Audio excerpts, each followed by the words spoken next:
And within the last few minutes, the police have confirmed they came under attack from crowds throwing petrol bombs and stones as they responded to reports of petrol bombs being thrown from Pitt Park towards St Matthew's Church in Bryson Street. Water cannon was used due to the extent of the disorder. There was an exchange of stones and other missiles between two factions until police restored order. A 17-year-old youth has been arrested. One officer is reported to have been injured, and that is the latest statement that we have from the police tonight. Well, in the studio with me, Dr. John Kyle from the PUP and the Sinn Féin MLA, Alex Maskey. John Kyle, any pleas for violence to end has fallen on deaf ears. People are just not listening. Well, Paul, certainly the people of East Belfast do not want violence. They recognise that violence is destroying their community, it's destroying community relations. But that's not what we've seen tonight. Well, we've seen, as the Reverend Mervyn Gibson said, a rump of young people determined on violence. And that has been rejected by the people of East Belfast. How are you going to stop this? Well, clearly there needs to be urgent action taken.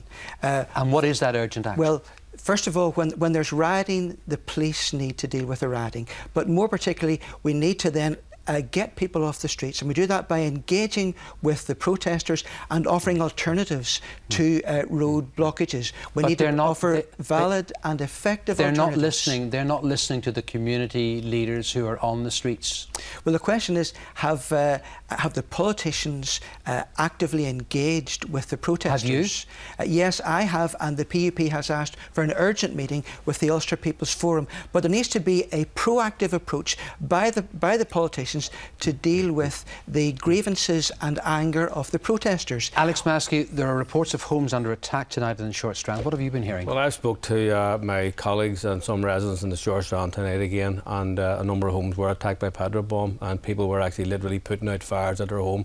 Now, you know, Paul, I sat here this time last week and I said that we were facing a downward spiral, that someone was going to be seriously hurt. We could have been looking at a family burned to death tonight in the Short Strand, and I'm sick to death listening to weak and meaningless words from unionist politicians who are afraid to stand up to those people from within their own community, who are hell-bent on bringing us back to conflict, who are opposed to the peace process, who are opposed to the changes that are required in the society. And I think that these politicians, John, I have to say, and we've worked very well with John in the City Hall and within the East Belfast community, but at this point in time they are basically totally irrelevant in this situation, unless they stand up. You're feeling you're not standing up to these people, John Kyle?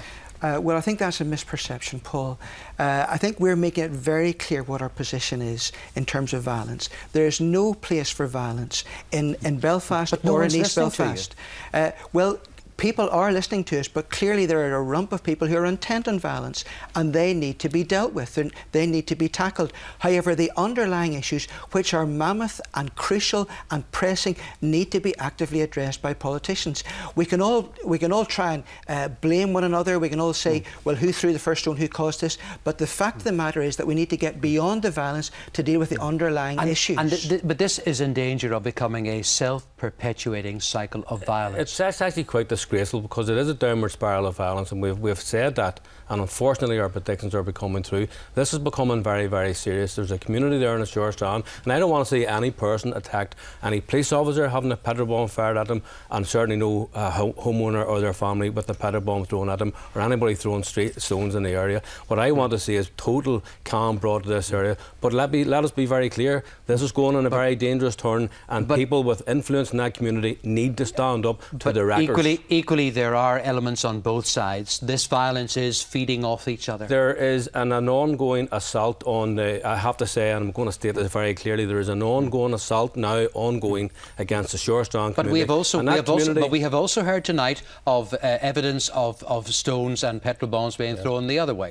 We haven't heard people throwing petrol bombs in the Short Strand. What we're hearing tonight are people from the Short Strand throwing stones back, and if they are, they're defending their homes. And if I lived in the Short Strand, I'd be throwing the stones along with those people, because it is disgraceful what those families are having to put up with. And people like John have a lot more responsibility to tackle this. John is here. He's taking it. He's taking it on the chin. He's taking it on the chin. But they need to go and deal with their own community problems. But John Kyle, does the answer to this not lie within the unionist loyalist community?